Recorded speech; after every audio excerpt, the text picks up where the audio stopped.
Welcome to another episode of Amputee Outdoors. Today we're going to head out to Source Lake.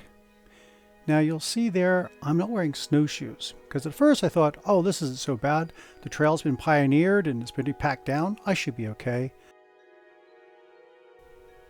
That didn't last very long though. The snow was building up fairly quickly and it was kind of deep in some areas, so I stopped, put on my snowshoes there and continued on. Since we're hiking in the snow, let's talk about preparing for that. Layering and cotton kills. On my foot, I'm wearing a moisture wicking sock and then over that, merino wool sock. On my legs, a base layer and then wool trousers. On my torso, a base layer, a thermal layer, and then my wool jacket.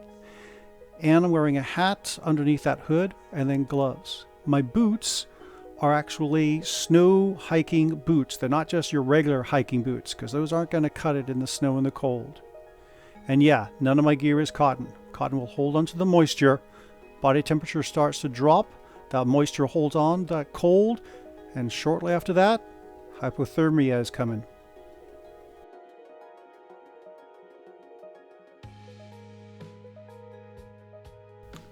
Something I should point out here. This isn't the official trail to Source Lake. In the wintertime, the snow obscures the trail, and so what normally happens is someone will pioneer a trail and everyone just kind of follows that trail to get to where they're going, in this case Source Lake.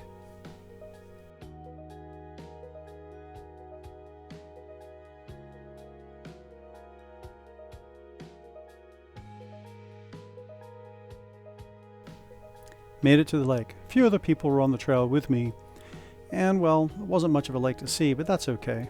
It was still kind of scenic, and hiking in the snow is always fun. And yeah, it was pretty deep.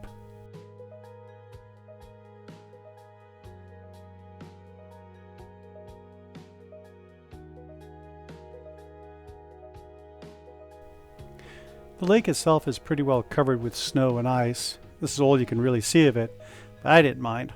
It was still beautiful.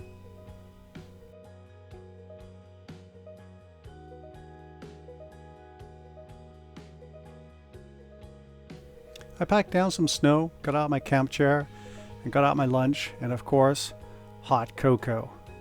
Now, I don't know what it is about hot cocoa in the snow, but every single time I've had hot cocoa in the snow, it has tasted 100 times better than when I have it at home or any other occasion.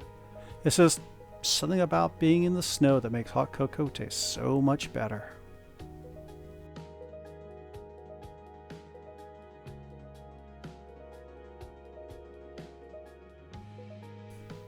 After lunch, I checked around, made sure I didn't leave anything behind, and took one last look at the view. Made plans to come back in the summertime, see what it looks like then.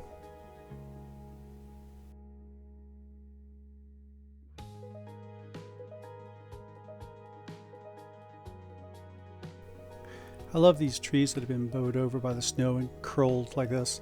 Looks like something from a Dr. Seuss book or something.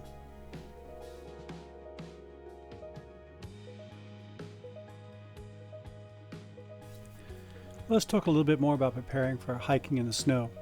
During the wintertime, my backpack is a little bit bigger than during the summer because I'm carrying more. I've got an emergency shelter.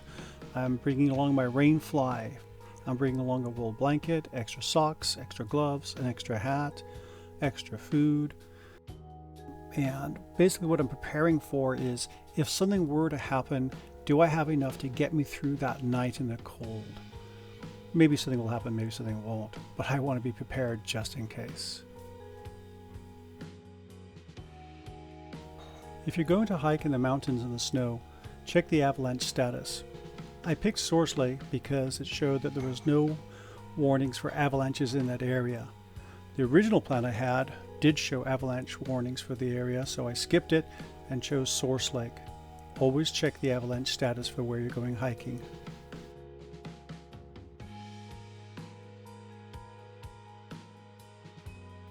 I hope you've enjoyed this hike along the trail to Source Lake and the beauty of nature in the wintertime with all the snow. If you've enjoyed it, give it a thumbs up, subscribe to my channel, And as always, my friends, I hope to see you out there enjoying nature.